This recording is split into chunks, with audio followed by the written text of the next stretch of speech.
Hello, and welcome to our podcast, Theo's Coffee Break, where we talk about what's going on in our world while getting to know each other on a more personal level. I'm your host, Theo, and for today's episode on Theo's Coffee Break, I'm joined by Josh Stanton, owner of Chimney Experts and Affordable Masonry Repair here in Grand Rapids. What's up, Josh? What's going on? You know, just living the dream. Nice. Having a good day. Yeah, glad to be here. Yeah. So tell us a little bit about yourself, Josh. You mean business-wise or personal-wise or what? Whatever you want to share. It's a coffee break session. All right, here we go.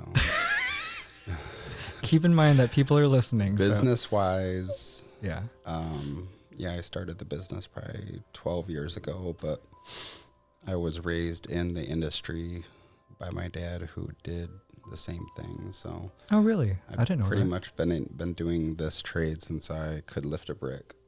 Wow. Yeah. Bring me to work during the summers and learn the trade. And I've always tried to get out of it just because it's not the best. Just being like always dirty, and it's a heavy trade. It's hard work. But I didn't know it was family. mm-hmm. That's the one thing. He got out of it a long time ago, so that's probably why you didn't know. Okay. He went into woodworking because it is heavy and it's hard on your body. So if you do it the way he did it, I kind of hire just a bunch of young grunts who do all the heavy lifting, so it's not really hard on my body. And yeah, I've just kind of figured out my little niche here in the southeast side of Grand Rapids, the older side. Okay. We just put everything back together and go from there. Yeah. Mm-hmm. What about the personal side? Personal side. You just got back from vacation. You look a little tan. I know. Yeah, it looks good, doesn't it? Yeah. I'm still red. Yeah. Waiting for the tan to kick in, but yeah. No, it was good. We spent 2.5 weeks on Oahu in Hawaii. Okay. We were going to go to Bali, Mm-hmm. but the weather was 2.5 weeks of straight rain. Whoa. Every single day. Like 100%, like storms. Wow. And we got there and I was just like, no, it doesn't matter where you are in the world. If it's raining every single day, like it's going to be miserable. Right. So we just sidetracked, went to Hawaii, and 80 and sunny every single day. Nice. Surfed, kayaked, hiked. Yeah, it was a good time. Eat any good food? Anything memorable? All good food, yeah. It's a lot of food trucks there. Really? Yeah. I didn't know that. Mm-hmm. I think for some way they keep all the franchises out and all the restaurants out. So it's a lot of food trucks, a lot of little mom and pop places. They must have something written into their rules, you know? Yeah, because that's interesting. Mm-hmm. Like even here, we don't have a lot of food trucks. No. But you go to like other islands, like Maui was different. So I don't know. You've been to Maui too? Mm-hmm. What's your favorite one? Oahu is definitely way more beautiful. Okay. Yeah, the hikes were crazy. You have like 1,000-foot cliff on both sides of you. If you trip, Yeah. it's the last thing you ever do. Okay. It's really cool though. The view is amazing. Yeah. That's awesome. Mm-hmm. Well, I'm so glad you were able to make time to sit here today with me on Theo's Coffee Break. So let's see here. You told me a little bit about how you got started. So you do affordable masonry, you do Chimney Experts. Yep. Which one's family related? Neither of them. Neither. No. So then how did you get started? What made you get into this line of work? So I learned the trade because my dad owned a business when I was a kid. So, Okay.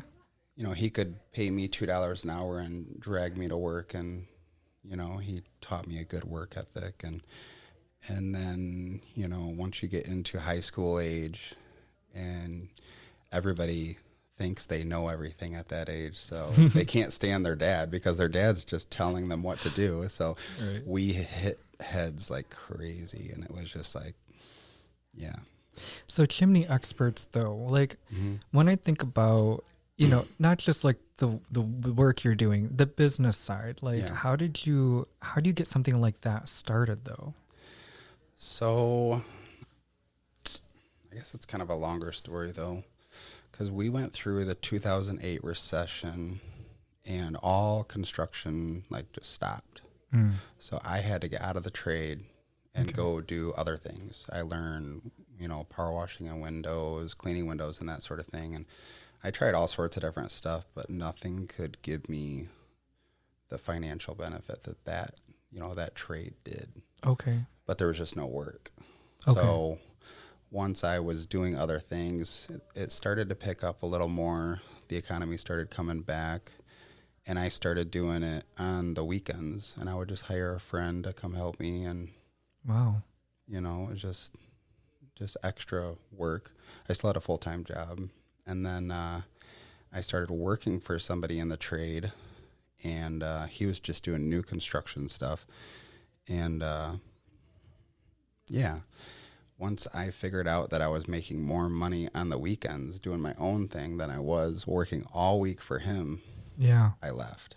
Oh, okay. And I started my own company and never looked back. So that was about 12, 13 years ago. And that was affordable masonry repair. It was just simple, down to the chase. Like there wasn't anything fancy about it at all. I started in like a minivan, then moved up to a Suburban, then moved up to a truck, then moved up to all the official wrapped vehicles we have now. And wow. That's incredible because, I was thinking about that. I'm like, getting something like that started to like where you are now. Was there like any particular challenge or like aha moment when you were like building this business to where you were like, this is going to be it. This is going to be so successful? Well, I don't like to give away all my secrets because other people can listen to this. So I'm not going to give away the bread and the butter, but I think a lot of people go through business and they give all their money to Google for promoting their company. And I have never given one penny to Google. And I've found that the little yard signs, as soon as a customer calls and says, we want to go forward with the work, we put a sign in their yard.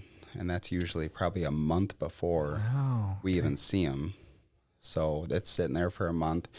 And then while we're doing the work, we have trucks with, wraps and everything with our number and everything. So all the other customers, all their neighbors are seeing all that. Yeah. Yeah. So then it just snowballs. Like you can just see the phone ring. Like, okay, it's right next door or right down the street. And it's always worked for me. So that's incredible. Yeah. You're utilizing like word of mouth, but also there's a clear example of what your work is, right? It's like, and it's a $5 sign. Yeah. And no customer is going to let you put a sign in their yard if you don't do good work. Right. You know what I mean? So it says something too. It says, I support these guys and I would have them back, so. That's awesome. Yeah, that's actually great. A great way to involve the community as well. So, you describe yourself as a mother effing boss, or more of that's how you provided your pronouns in the podcast interest form. Yeah, I'm not about all the whole pronoun things, like. And that's okay, but could you tell us more about what that means to you, like to be the mother effing boss? Oh, I used to have an ego. I might still have a little bit of an ego, but I think more really? I have no idea. Or less now. I just have confidence, Yeah. And the older I get, I think the more I realize that nothing I come into contact with or face, I can deal with it all. You know? And I can shake somebody's hand and not be intimidated by anybody. So I strongly stand by that because to get where I have, it's definitely, you can't be afraid to talk to people. Right. You can't be afraid to show up. Yeah. Even if you're having a bad day, you got to be like, nah, like I need to be present. I've always dealt with worse, or I've dealt with worse in the past. So yeah. No, I completely agree. That's a great mindset to have, especially if you want to run your own business and be your own boss. Like, and people can feel that too when you go up to quote a house and they're getting 3 or 4 other quotes, and you shake their hand and you start talking. you know, they're gonna feel that confidence, and they're gonna like rest assured knowing that, oh, I'm gonna give him my business, even though he's more maybe. Yeah. But that other guy he might screw me. That guy might do shoddy work. You know what I mean? Like, you just never know with this day and age. So, and we have a really good online presence and a lot of good reviews and people backing us. So. And your reputation, you know, if you're going to be the mother effing boss, you better be putting out quality work, right? Yeah, I didn't think anybody was going to see that, but thanks for throwing that out there. Nothing was, you can't get anything by me. That's, yeah. So Josh, what does owning and running a masonry chimney business look like day to day? So day to day, the guys usually get to the shop. They all show up and, you know, load up, jump in vehicles. I probably should be there to, you know, shake their hand and congratulate them, but that's not how I run my business. I think when you know, have a business, you should take advantage of the perks. So yeah, I stay in contact, tell everybody what we need, where we're going, you know, all the details of the day. And I'm in bed drinking coffee and, you know, enjoying my morning. And then my assistant shows up around 9:10. It just depends on the year or the time of year. But, yeah, and then she gets to work answering calls and doing all the assistant-y things. Okay, so that's the morning. That's the morning. And then maybe around, you know, 10:30, 11 o'clock, I get off my ass and I take off and go do quotes, or sometimes I'm needed on the job. I've actually been pretty fortunate lately. I've raised up a good staff to where I haven't even been needed. Like, it's been super nice. You want to know why? It's because you're not there in the morning shaking their hand.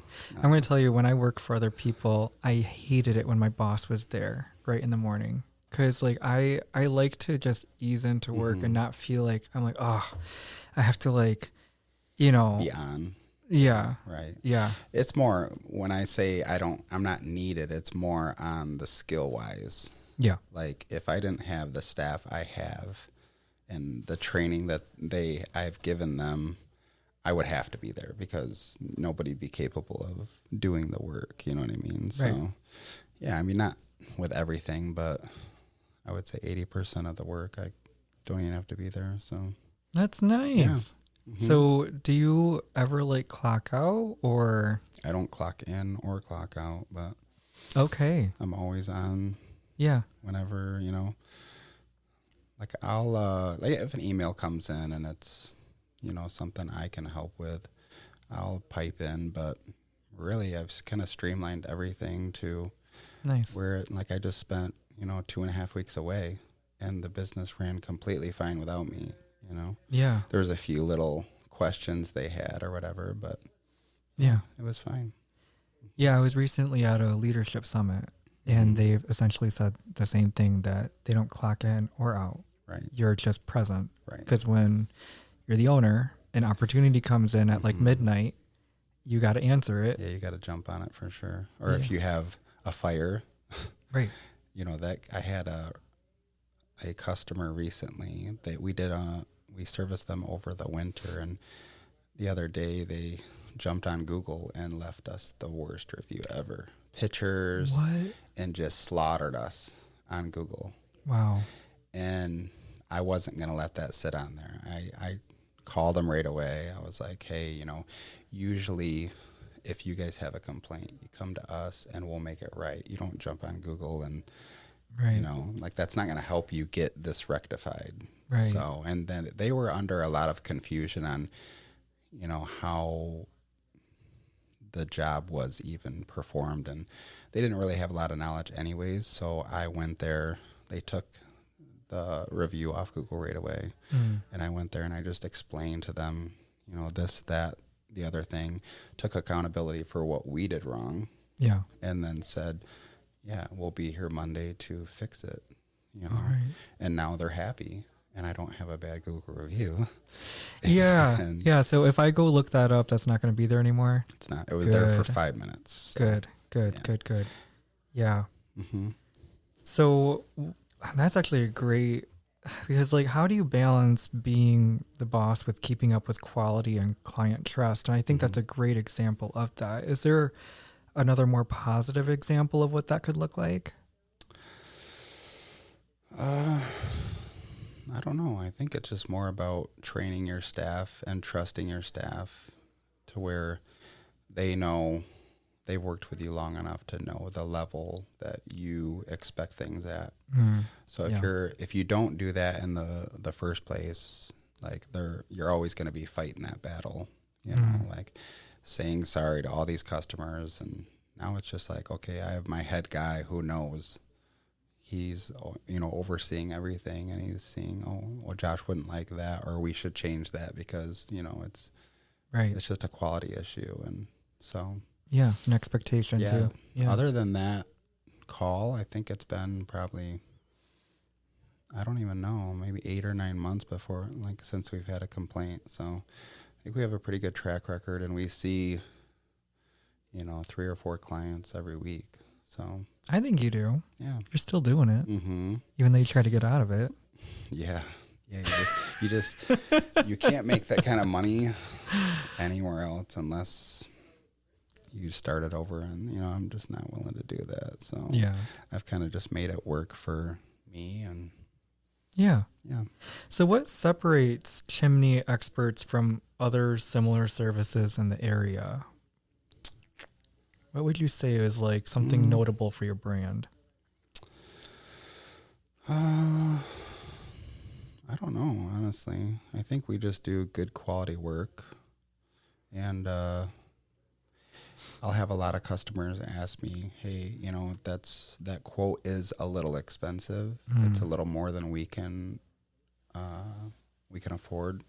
Can you cut corners and do it for this and just do less work? And it's one thing that I've always kind of like prided myself in, that like, no, you know what I mean? And a lot of our like competition, they will just go up there with a caulk gun and do a shoddy job for less money just because it is money. You know, they won't give up that sale to keep their quality. Yeah. And I will. I'll walk away. I'll be like, you know, you can find somebody, a handyman even, to do that. Like, but no, I'm not putting my name on that work. So, yeah, having pride in your work, knowing the quality and communicating that, and just setting the standard, you know, right. and you're communicating with them too. Yeah. And letting them know that if you do this Band-Aid, you know, you're going to be revisiting this issue in a year or two, and it's going to be worse. Or they're just trying to sell their house, right? And they're trying to give somebody else an issue, which I don't think is right either. So yeah, I just refuse to do it. No, I think another thing is the T-shirts. Yeah, I mean, it looks great. I think that's gonna really, it's one of your biggest sells. So. Yeah, that was a joke. That was a bad joke. This guy. So Josh, what was your biggest learning curve in growing a local service business? Just firing the questions out of nowhere, eh? Kind of what I do here. I know, I get that. I spent a lot of time, just for you who's listening, when he submitted his interest form, there was like nothing. Like, I talk about business, and then you put your website. Right. And I was just like, okay, well, I've got to come up with some good questions. Oh, you got good questions. I just got to think about how to answer them. I love it. Yeah, I don't know. I think it's just a path to becoming 100%, you know, professional in everything you do. Like, you know, getting your taxes in order, getting the right corporation of your LLC, you know, getting somebody to file your taxes who isn't going to cost you a fortune in taxes. You know, they know how to do your taxes efficiently, and they'll give you advice on how to save money. So just kind of cleaning up all those things has been a process, but yeah. And that tends to be a pretty common thing from the people I've interviewed. so far is like getting the business side down. Right. It's definitely a skill. Mm-hmm. And with my experience with the bank and all that, like it gave me a Right. kind of a heads up, but there's still Mm-hmm. so much to learn. Right. Yeah.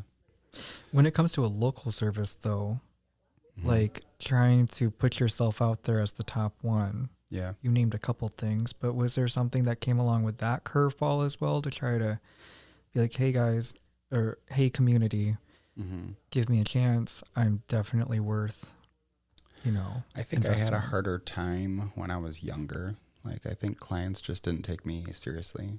Okay. They would go with the older person, they would think they would have more experience and they would do a better job. And I think even with age, I know I look 25, but, Yeah. I think the client looks at you and they're like, okay, this guy, he's going to do a good job. He knows what he's doing. And it's just gotten easier every year, honestly. Sorry. I'm sorry, the 25 comment. Yeah, you definitely joke, but not really. No, I mean, yeah, Yeah. taking a look at you now, like if I'd say 30. Come on. I was gonna say 30. I was Okay, gonna say early 30s. The tan definitely helps. The tan does. Yeah. So yeah, Casanova on the couch over here. Mm-hmm.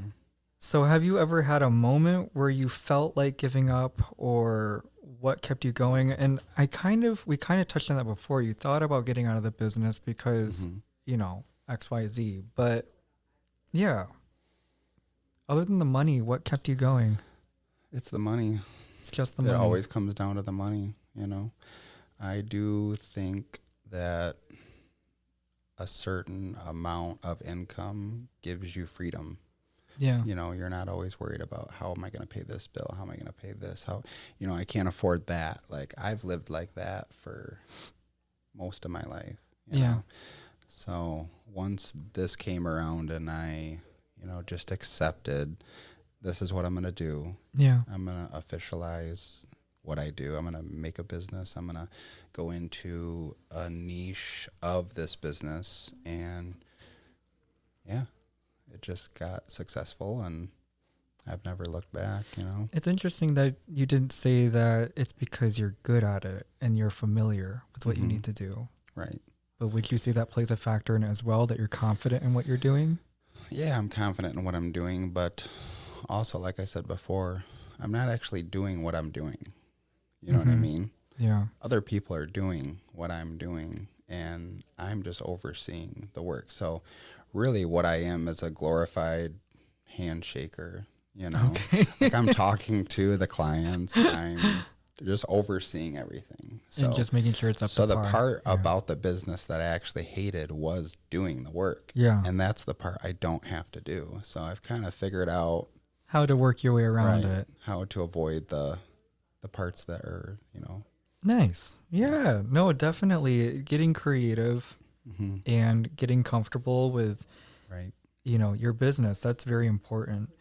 So what do you think people misunderstand most about tradespeople or business owners in your field of work? Yeah, I don't know. I mean, I think a lot of people have had some bad experiences with different trades and, they come into their house and something happens, whether it's a miscommunication or they're just, outright ripping them off. Mm. And then you go into a client's house and you're quoting their work and, starting that process and they're just very leery. They're like, oh, I've dealt with some horrible situations and they just kind of think everybody's going to rip them off, Yeah. So I guess it's just putting them at ease and, just dealing with that and knowing what to say and, saying, oh, you can look for yourself. Like, we have a good reputation. If we went around ripping people off, that it wouldn't look like this, Yeah. So we'd have to rebrand every few years. Yeah. But yeah. I would say that that's definitely a good one because even now with Chris and I, we're looking to like renovate our house and stuff like that. Right. That's a big concern because there are people out there that do rip people off. Yeah. You give them a bunch of money and then they disappear. Mm-hmm. Yeah, and you just never know. I mean, you just gotta. What I always tell people, because they always come to me and they say, I know you're a good contractor, do you know a contractor in this trade or that trade? And I'm like, no, like I hate recommending people because the first time I recommend somebody and they screw, they're going to come looking at me and be like, well, you recommended them, and you just never know. So, yeah. Yeah. I should have talked about this a little bit earlier on. Mm-hmm. Could you clarify and specify exactly what kind of work you do? I mean, your name is Chimney Experts. You do affordable masonry repair, but Right. what does that translate into, like a home or whatever? So they're both sister companies.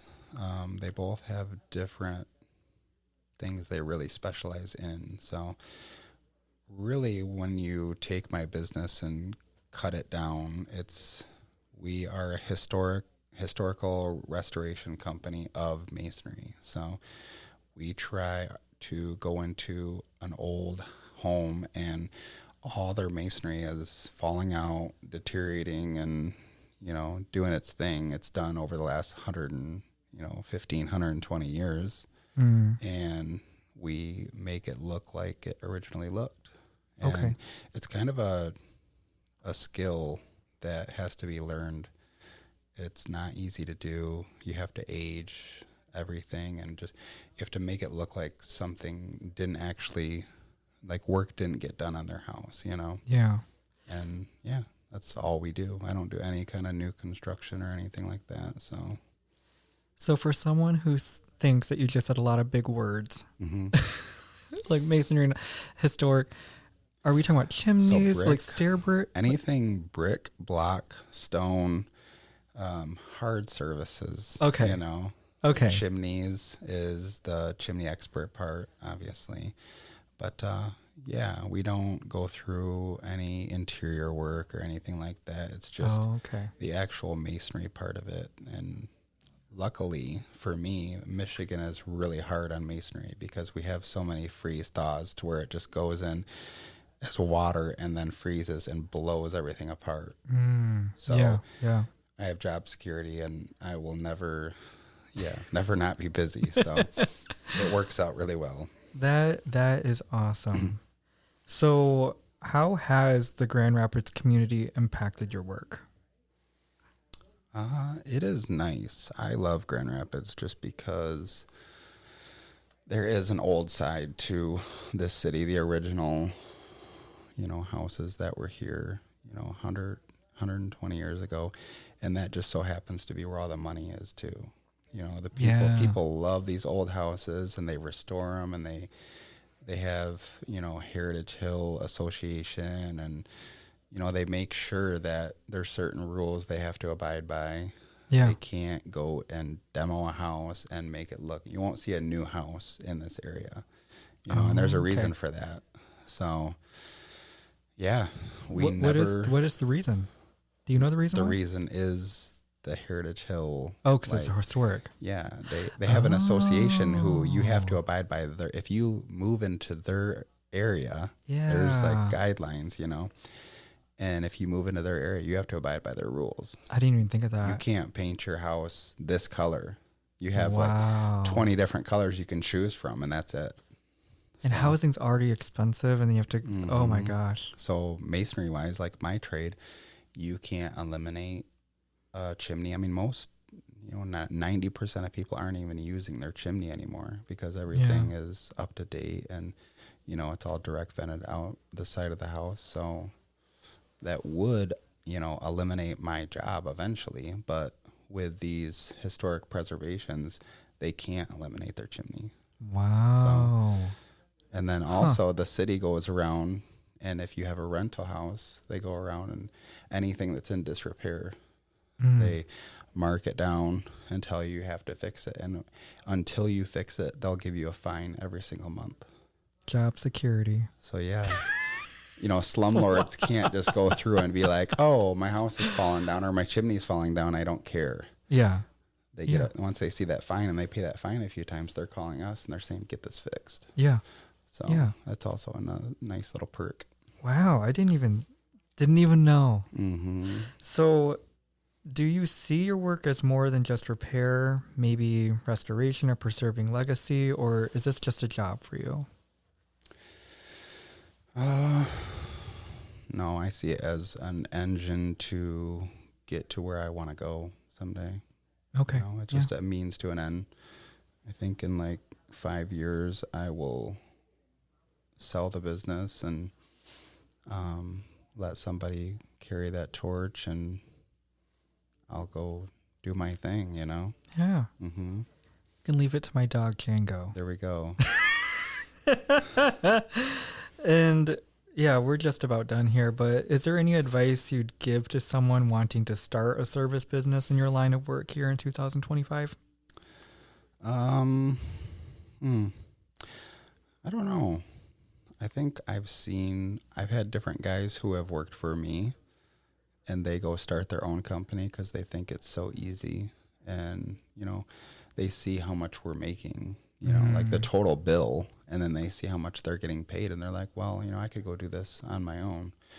And I've had a few different employees do that, and one, he hit me up probably 2 years ago, and he was like, hey, you know, I'm having such a hard time keeping guys on.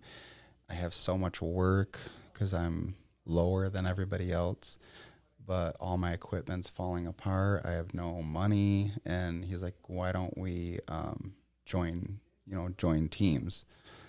I'm like, why would I do that? You know what I mean? Like, what do you have to bring? Right. I have everything I need. I don't need any of this stuff. So it just makes no sense. But I think, people getting into it, they think it's going to be easier than it is to get that phone to ring. Yep. And it's not. Yeah. Like, you got to treasure those phone calls. Yes. And I do have an assistant who answers the phones, you know, pretty much 24/7, or when we're open. But I used to, when I would really treasure those phone calls, I used to have an automated, there's like services you can pay to where if the phone rings 3 times, they pick up as you. And it is expensive, but, you know. It's not as personal.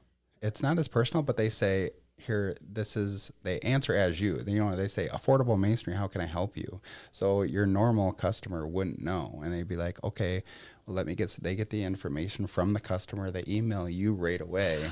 Oh. And then you reach out and be like, hey, you know, but the customer never knows. Right. But you never miss that phone call. Yeah. Whereas, you know, what do you do when you're trying to hire a service? You Google it. Yeah. And then you're just running down the list until somebody helps you. Yeah. Yeah. So if you miss a call, they're already on to the next person, and they probably already gave away their work. So I just always have treated a phone call as gold. Yes, you know? Absolutely. I totally relate. Yeah. When the opportunity comes, you either grab it or let someone else have it. And you don't have room for that kind of stuff, especially when you're running your own business. Right. So, for folks listening, where can they find you, book a service, or learn more about Chimney Experts and affordable masonry? Yeah, so we're on Google, obviously. I've talked about that a little bit, but chimneyexpertsgr.com. We're on Instagram, Facebook. Oh, I guess all you the are things. On Instagram, Yeah. Yeah, because you can see our work, videos of our work, all sorts of stuff on there. So drive around Grand Rapids, look for a sign in someone's front yard. Yeah, for sure. Or an upside down one on the telephone pole. We were out getting groceries, and the second telephone pole, I saw your sign that's upside down, and I'm just like, I was like, is this on purpose? Because that really caught my eye. Because I was like, is this in English? Like, I'm like, oh no, that's my friend Josh's. Yeah, I'm friends with a famous person here in town. No, I need to put 2 nails instead of 1 nail. It just turns with a little wind and stuff. So it's kind of a learning curve, but yeah. Another learning curve. There you go, folks. Always learning. Always learning. Well, that is a wrap. Thank you so much for listening. Thank you for staying with us until the end. And again, thank you, Josh, for joining. I want to encourage anyone who is listening to please feel free to join the conversation. And share your thoughts by sending an email to theoscoffeebreakpodcast@gmail.com. And if you really like being a part of our coffee break sessions, please subscribe and follow and turn those notifications on so you don't miss out on the next episode.